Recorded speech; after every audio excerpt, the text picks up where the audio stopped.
Alright, so I'll say good morning. Today's daf is Lamed Tes 39. We're actually going to pick up from 2 lines from the bottom on Lamed Ches Samad Beis 38b, Tashma. So also the shir is dedicated this morning by my family in commemoration of my grandmother Zichron Levracha's yahrzeit. So we dedicate our learning this morning to Eloi Nishmas Freda Bas Reb Moshe Yosef, in the hope that in the merit of our Talmud Torah, the Neshama has an aliyah. So Tashma, Hamakdish Avdo, Osa va'ochal. So we'll say, so again, remember last 2 lines, Lamed Ches Amud Beis. So if a person is Makdish Zevet, so we'll say by now you are proficient and experts in the laws of Avadim, and what happens if you're Makdish, you're Avadim. So, okay, another interesting daf of this today as well. So, Makdish Avda Osa va'ochal. So we'll say if a person consecrates his Eved Kinani, so the Eved goes ahead and Osa va'ochal. Osa va'ochal means, if you look at Rashi for just a moment, Osa ha'eved va'ochal ve'in ma'asav yadav hekdish. The idea over here is that you have not consecrated the earnings of the Eved. Why not? Shelo hikdish ela damav. Because it was according to this opinion, when you're Makdish your Eved, in reality what you've consecrated is the value of your Eved to the Beis HaMikdash. Chabav Lamates. So how many? Whose opinion does this reflect? Rabbi Meir, he da amar ein adam motzi dvarav levatala. So we'll say this reflects the view of Rabbi Meir, because Rabbi Meir holds that a person does not articulate or does not enunciate his words levatala. As Rabbi Meir holds that when people say things, they mean to be explicit. Therefore, if a person is makdish his Eved, he really means to be makdish the totality of his Eved. Now, obviously, the Beis HaMikdash does not need the body of the Eved. The Beis HaMikdash can't offer up the Eved. So there's only really one option, which is that a person is pledging the value of the Eved to the Beis HaMikdash. Hachanami mistabra. So this would seem to be clear. Diktani seifa, because we'll say if we look at the end of that brisa, v'chin hu shehikdish atzmo. If a person, we'll say now this is not talking about an eved. This is talking about a regular person, a regular guy who's makdish himself. So what happens if I say I hereby pledge myself to the Beis HaMikdash? So what's the halacha under those circumstances?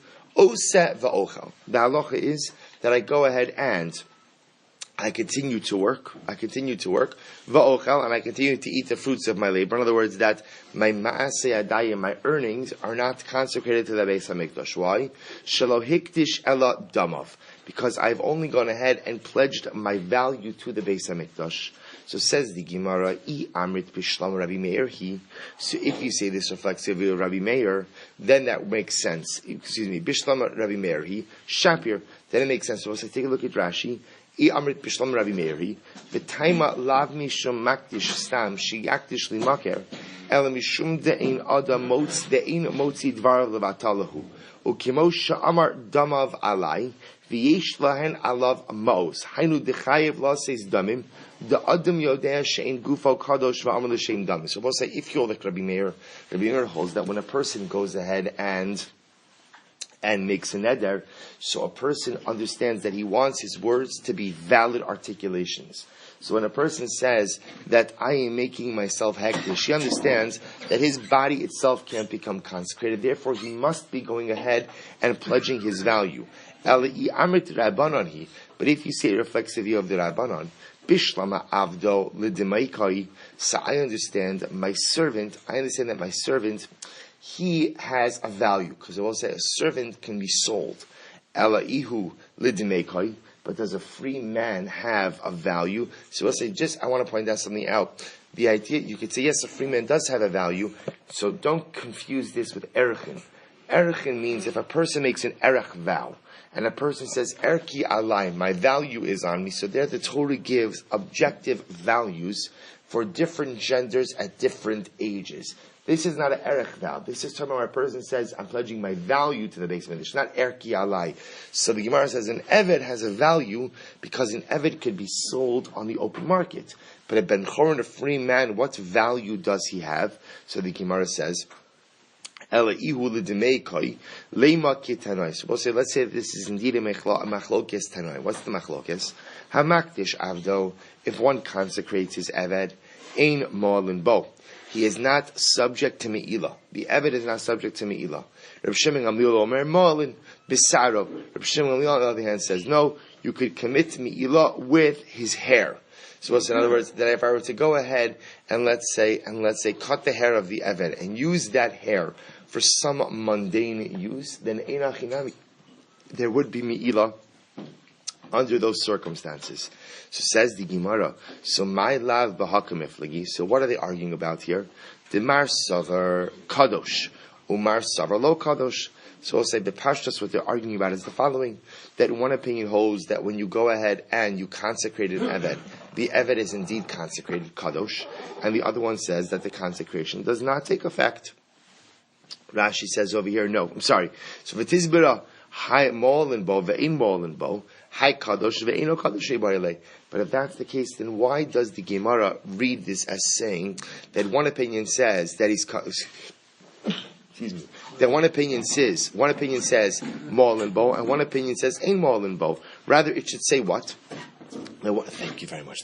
That one opinion says that he's Kadosh. And one opinion says that it's not Kadosh. They'll both say that if you're going to, now again, understand, let's just take this back to simple fundamentals here. What we're arguing about over here is what's the status when a person is Makdish, his Eved. A person consecrates his Eved to the Beis HaMikdash. What is the impact of that statement? So the Gemara is suggesting over here that the impact is that it's a fundamental machlokes tanoim. That one opinion says when you're makdish your eved, literally you're makdish his value. Everybody agrees that the body of the eved is not considered to be hektish.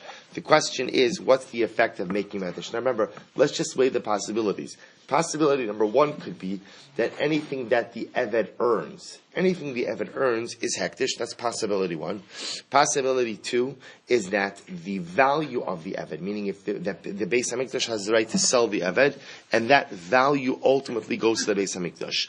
The Gemara is suggesting over here that whether or not you can go ahead and consecrate the body of an eved, so that the Beis HaMikdash has the ability to sell him and keep those earnings, that itself is a machlokes tanoim. To which the Gemara says, but if that's what they're arguing about, then why does it frame it as molin or in molin? It should say hay kadosh ve'in kadosh mevarele. It should say that one opinion says that if you're makdish and eved, he becomes kadosh, he becomes holy, consecrated, and the other opinion says he does not become consecrated.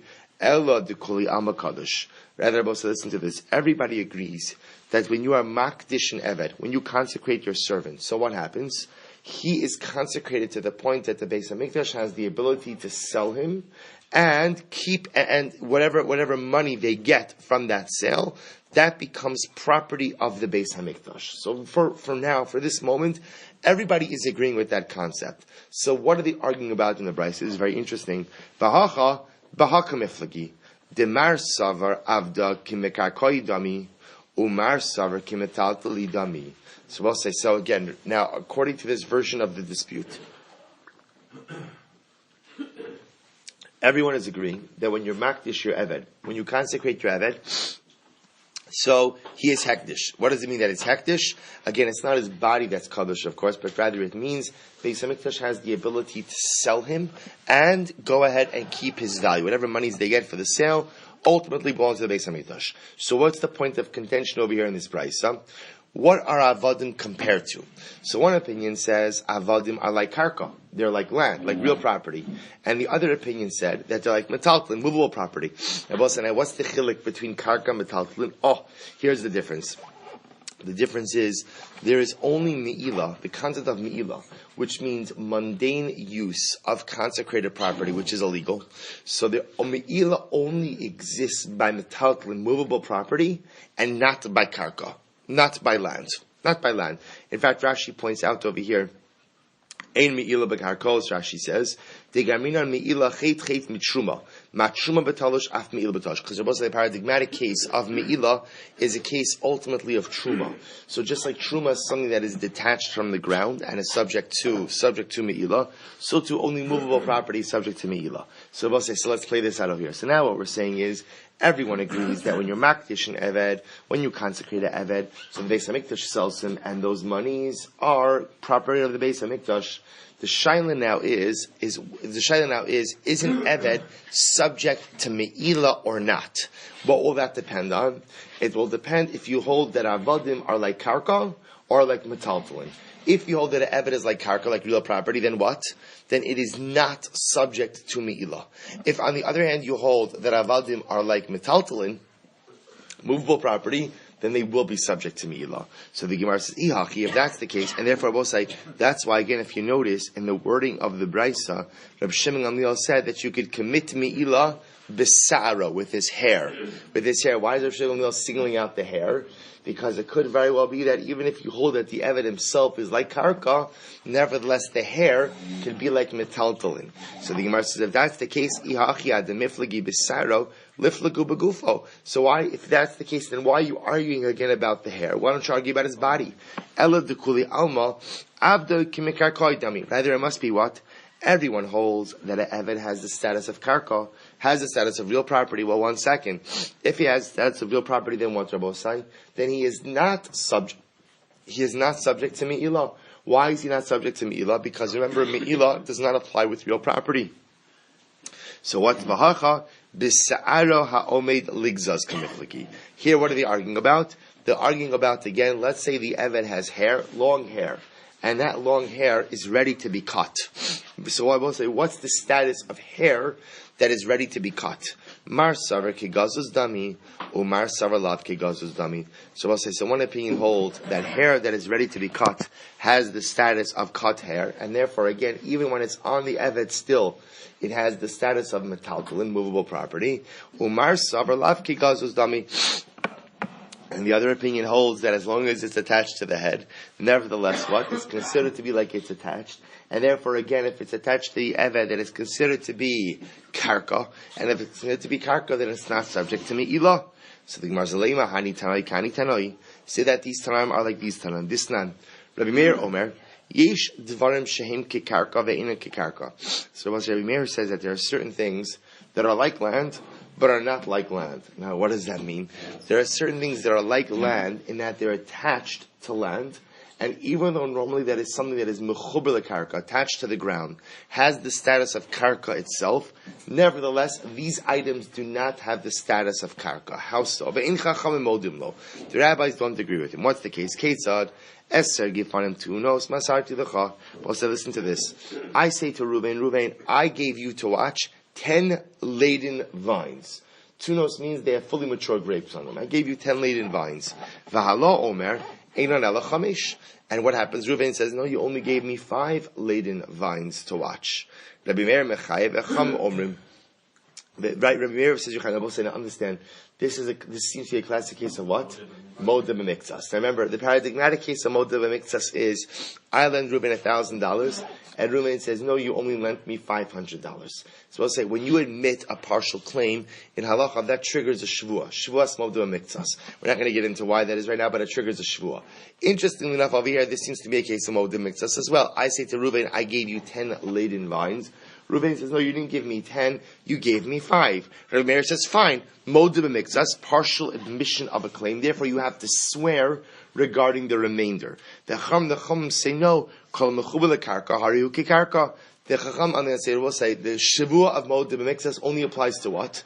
Only applies to metaltalin, doesn't apply to karka. And therefore, again, you don't take a shua in this case.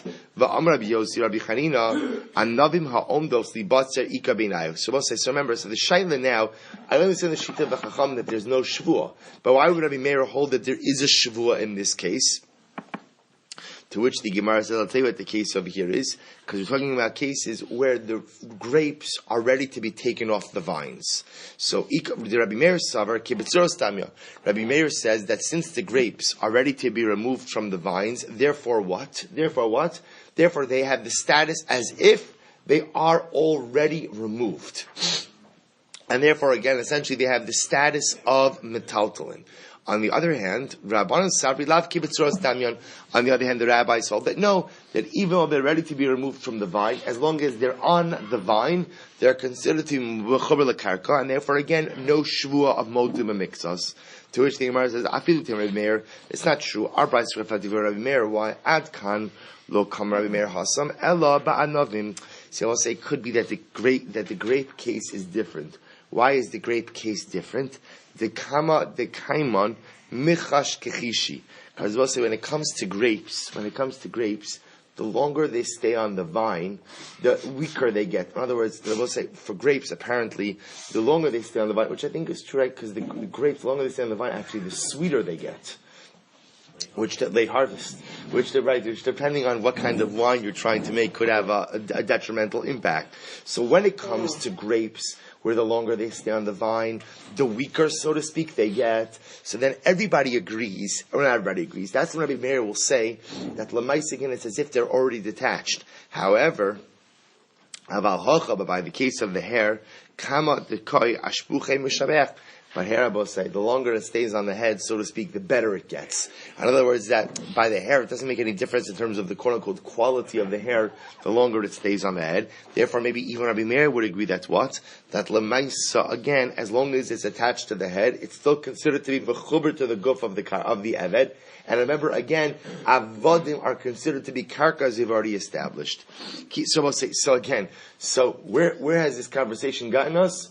Nowhere. Right? So meaning we're still on there. I'm kidding. It got us very far. So the idea over here is that we're still in the same place, which is we're still trying to figure out if you're makdish, your eved. This all comes down to not one simple case, but it all comes back to a statement of Rav that we had yesterday, that if you're going in and you're consecrating your eved, what is the impact of that statement?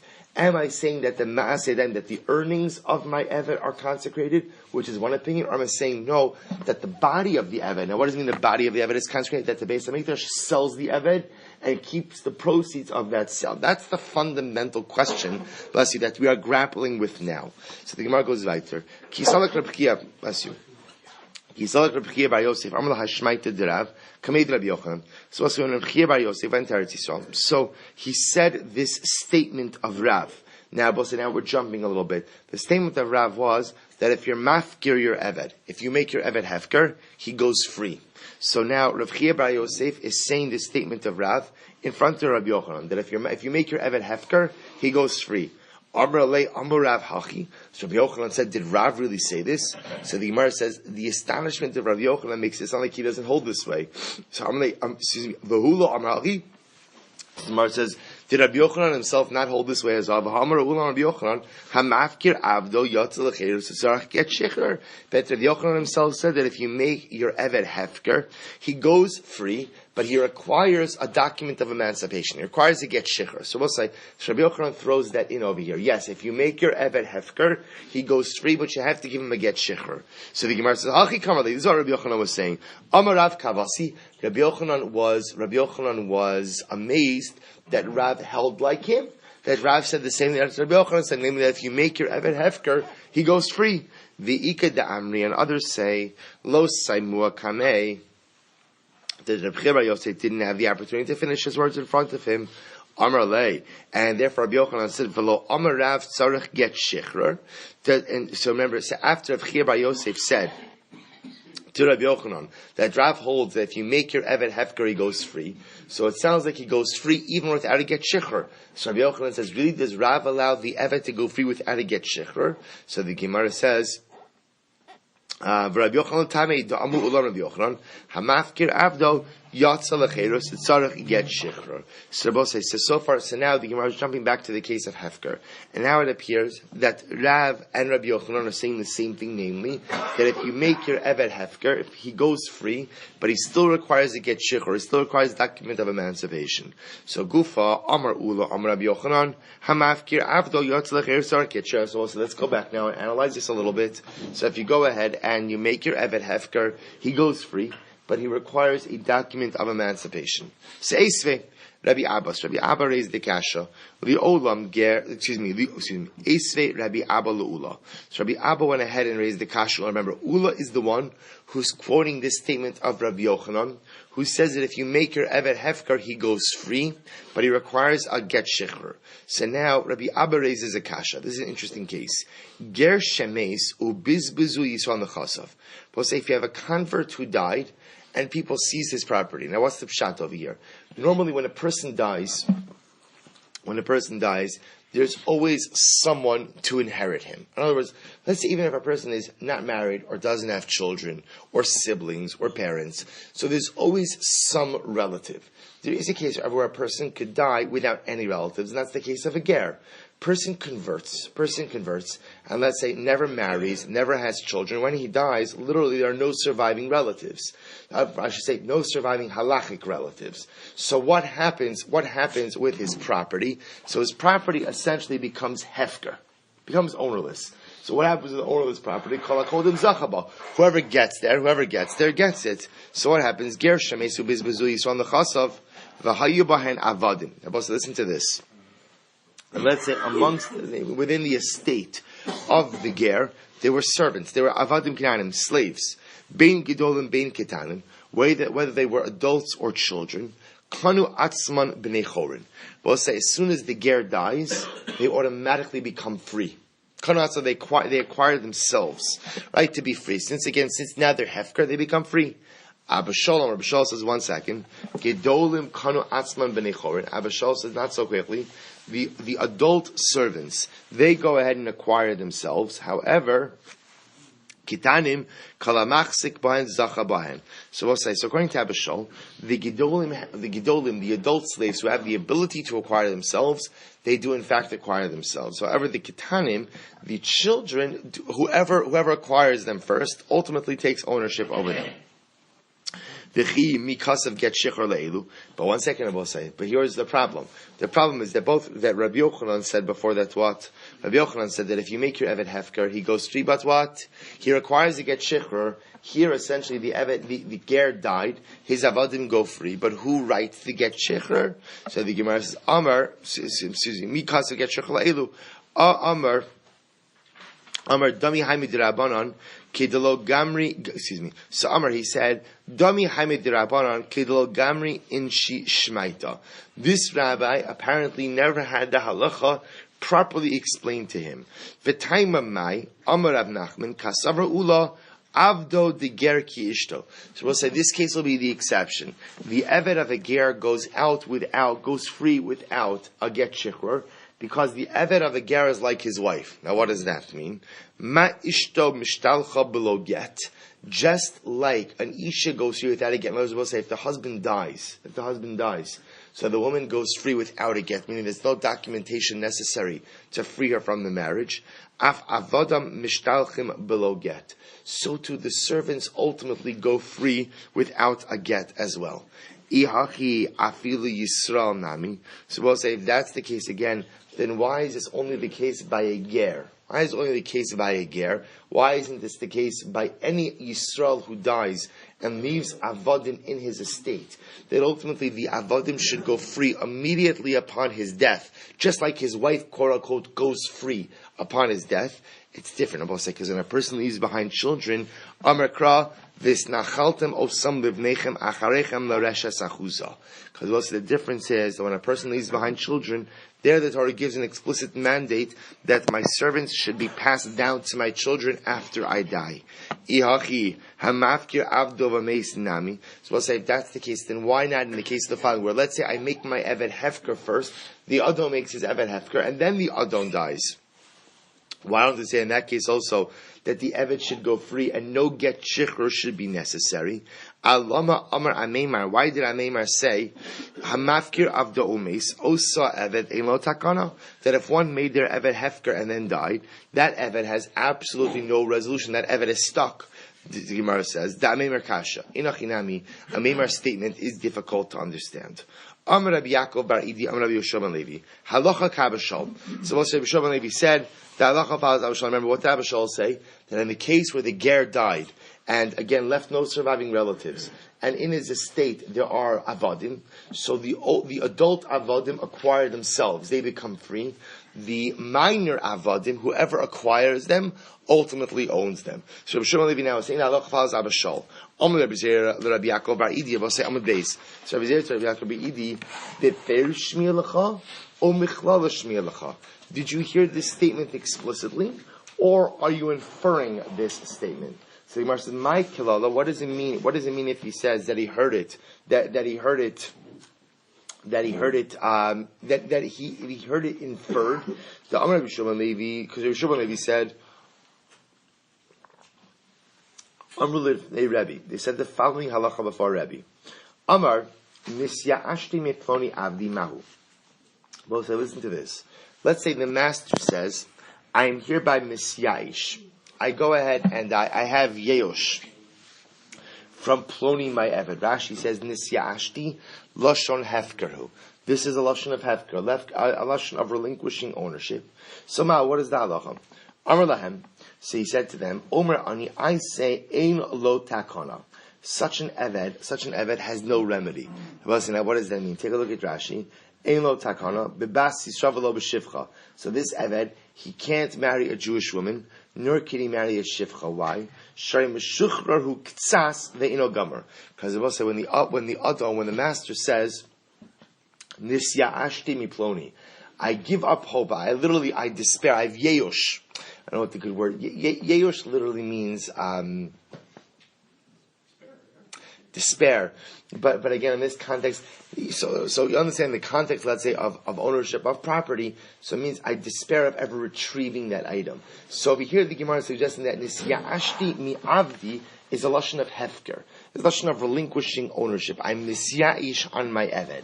So the Gemara says, such an Eved doesn't really have a remedy. In other words, what does that mean? He doesn't have a remedy. He can't marry a Jewish woman, and he can't marry a shivcha. He can't marry a Jewish woman because he's not fully free, and he can't marry a shivcha because apparently he's partially free. So the Gemara says, Ein lo takana ela b'shtar. In other words, in order for him to be totally free and marry a Jewish woman, what does he need? He requires a shtar shichrer. He requires a document of emancipation. But Amar Rabbi Yochanan, my time of the Rebbe, what's Rebbe's logic?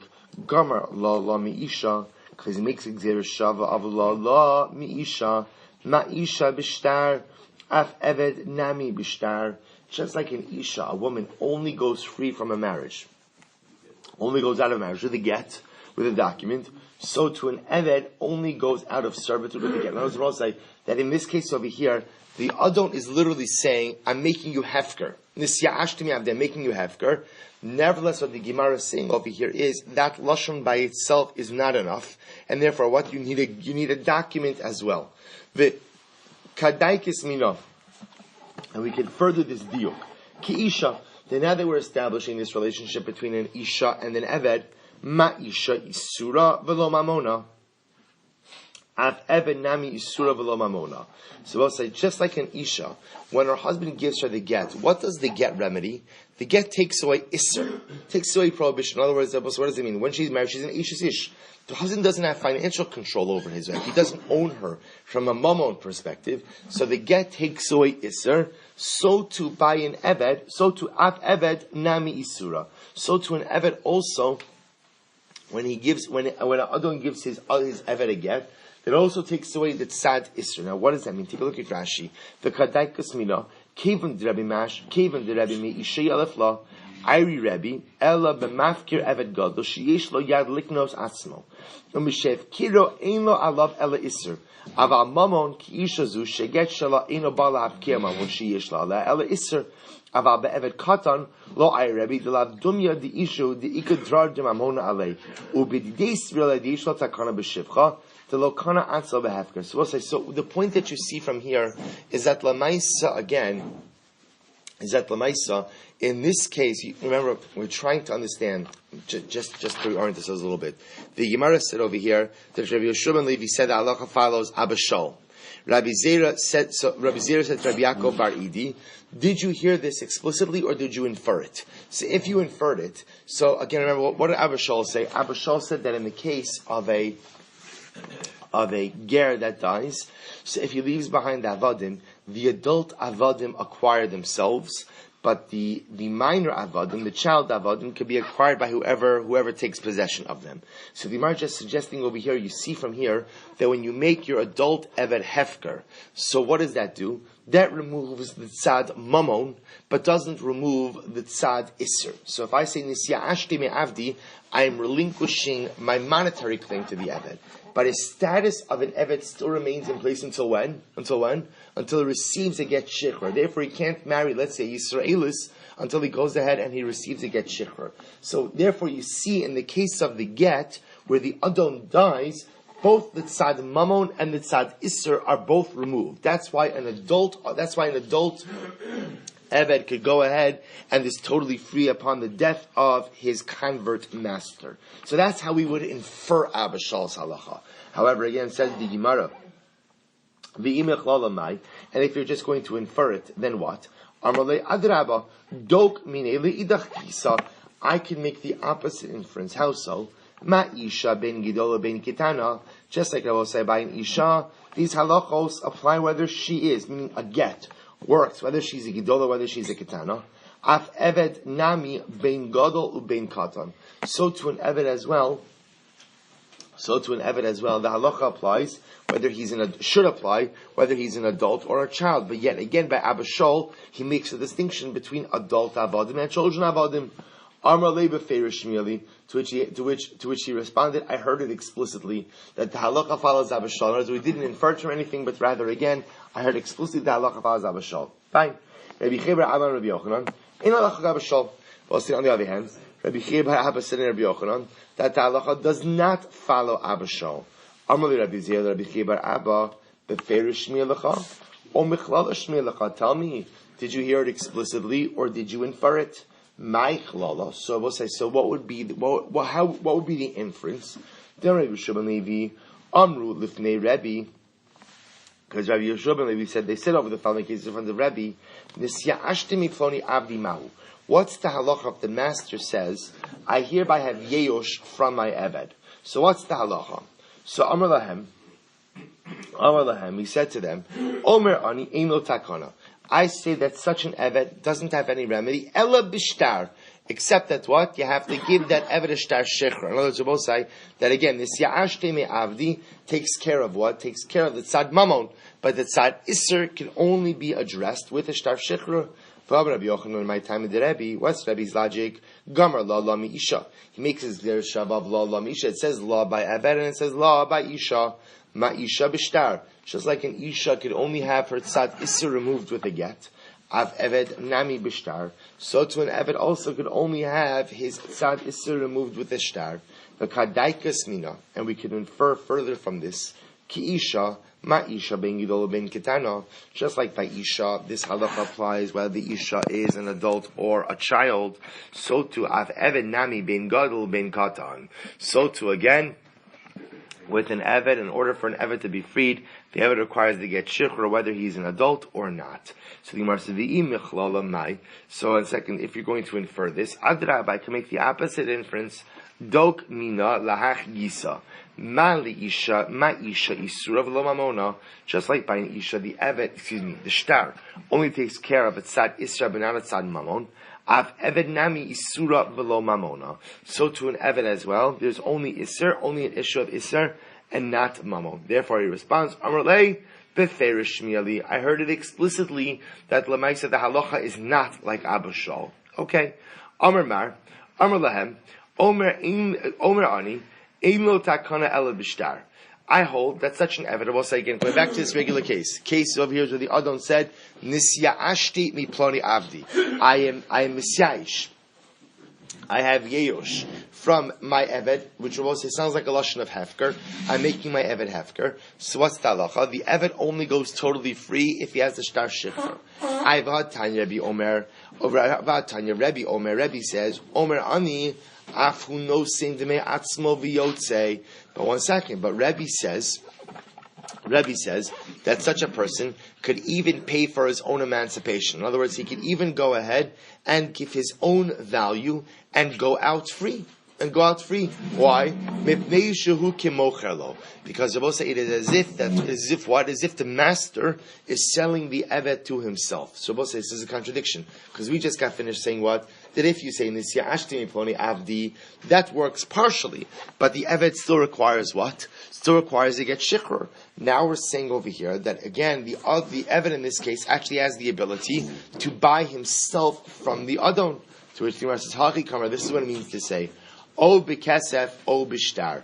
What it means is that the eved goes out in one of two ways. Either he could buy his way out of the servitude, or the adon could give him a get shikhr. I v'hai pakile kaspe. And in this particular case, again, the kesef of the eved has already expired. Look at Rashi. And also in the case of where, so normally an eved could get out of servitude in one of two ways. He could buy himself, in other words, he could buy out his financial interest from his adon, or he can get a shtar shikhr. In this case, the kesef option is off the table. Why?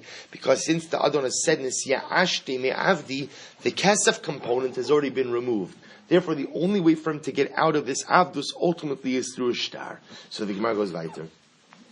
So the Gemara says, "Ula afukim haitano," and it comes to exclude the following tana. This sign Rabbi Shimon Omer Shon Rabbi Akiva Yachol Yehei Kesef Gomer Ba Keder Shtar Gomer Ba. So I might have thought that Kesef Gomer Ba. In other words, what does it mean Kesef Gomer Ba? Rashi says Motzia Legamre Bein Mishibud Bein Meiser. I might have thought that Kesef, that money, is able to go ahead and remove a servant from servitude in totality, in the same way that shtar removes an eved from servitude. Talmud vehefda lo nifdasa. Ora kola parsha kola lolochufa. Shalom lecha shtar gomer ba ve'ena kesef gomer ba. So we'll say, Sigmar just quoting an opposing time. Remember, we just got finished saying that technically speaking, there are two ways that an eved goes ahead and gets himself out of avdus. One is he could buy himself out kesef, and the second is the other one could give him a shtar. The Gemara just points out there's another Tana that disagrees with this point, and the other Tana says that no, the only way for an eved to get out of avdus is how? Is through a shtar. Because the Torah, when talking, is actually talking about the shifcha kinanis. And the shifcha kinanis, ultimately the Torah uses the lashon of lo chufasha. She was not set free, which indicates to us that the Torah places the emphasis on shtar. That the only way for an eved to become free is ultimately through shtar. So we'll say, so just as an aside, there's another machlokis tanoim here about how an eved kanani goes free. One opinion says either kesef or shtar. Second opinion says only shtar. Amrei bar Chama Amrav Nachman halacha k'Reb Shimon. Abba says, so now the Rabbi Chaim says in Rav Nachman that the halacha follows Rabbi Shimon.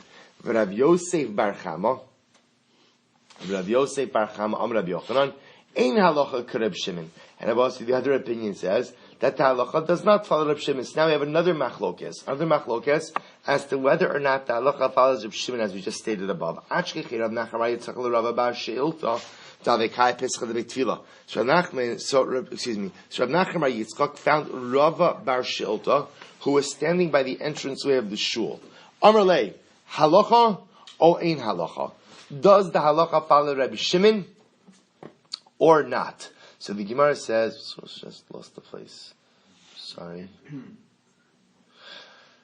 Okay, does the halacha follow Shimon? Sorry, does the halacha follow Shimon or not? Amar lei, ani omer ein halacha. I say that halacha does not follow Reb Shimon, but Rabbanan da'asum mechuza amri, Amar Rav Zera mishmeid Rav Nachman halacha. But yet the rabbis who came from mechuza said in the name of Rabbi Zera, who said in Rav Nachman, that the halacha follows Reb Shimon. V'chi asay l'sura, when we came to surah, ashkach say that Reb Chia bar Abin. Amri le, Eimar li izi gufa de'uvda hechihava. So when I came to surah, I found Reb Chia bar Avin, and he said to me, tell me exactly what happened when the rabbis reached their decision. So here was the case of Osai. Amar li, sahechi havi amar li, dahi amsa, dahava mara shchiv bin Abbas. This is actually a fascinating case. There was a particular maidservant whose master was deathly ill. Asya, listen to this case. Asya bachya kameh. So the maidservant came before her master, and she started crying before him. Amar le, ad emas tishtabed v'teza ha'isisa. So now the master was about to die. She said to the master, how long will this maidservant have to be a slave? In other words, what she was hoping was that he would emancipate her before he died. Shakal kumse, he took his hat, shada ba, and he threw it to her. Amarle, he said to her, Amarla, zil kani ha, v'kani nafshech. Acquire this hat and acquire yourself. Both say what he was telling her to do was what's called a king in Sudar, or a king in Chalipin. He was telling her, acquire the hat, and when you acquire the hat, you'll also acquire yourself. Also, Rav Nachman. So they came before Rav Nachman. Amar Lahu, and Rav Nachman said, Lo asa v'lo klum. So such an act was meaningless. So we'll say now what happened? Man dechaza savar mishum dahalacha k'Rabbi Shimon. Now both say, one who saw this figured that the reason why this was meaningless was why the Rav Nachman says because Allah calls Rav Shimon. Both say, what does Rav Shimon hold? Rav Shimon holds that she needed a get shikhr. So one who saw this figured that the reason why the emancipation was meaningless was because as much as he did this kinyan with her, there was no get shikhr. Velohi. That's not the reason why the act was meaningless. Why did Rav Nachman say the act was meaningless? Listen to this. Mishum da habile kelev shamakne. We'll say, listen to this, because I'll say, when it comes to kinyan chalif, and this is just an interesting aside. So we have a kinyan sudr. So when you do a kinyan sudr, we'll say there's a machlokus as to how a kinyan sudr works. So just so you should know, we do this every year. Where do we do this?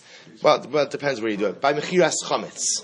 But often, if you saw, I think most rabbanim do this, you do what's called the kinyan chalipin. So what happens? You come to sell your chametz, you want your rabbi to sell your chametz, you want the rabbi to become the agent for your chametz, the rabbi has to acquire your chametz. So how does it work, Rabbi Osai? So remember, there are two different ways that a kinyan chalipin works.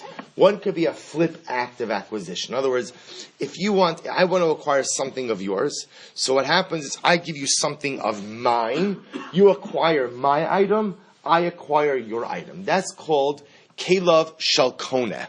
Kelev Shalkona. I want something of yours. I want your donkey, so I'm going to give you my pen.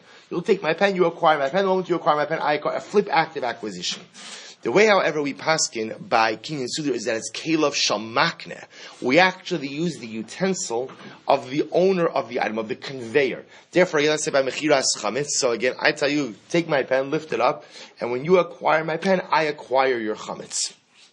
So the Gemara says over here, so what was happening over here is everyone thought that the reason this case didn't work was why? Because he passed like Reb Shimon, and therefore it's very nice that he freed the Eved, but she still needs to get, or I should say Amma, but she still requires to get Shikhr.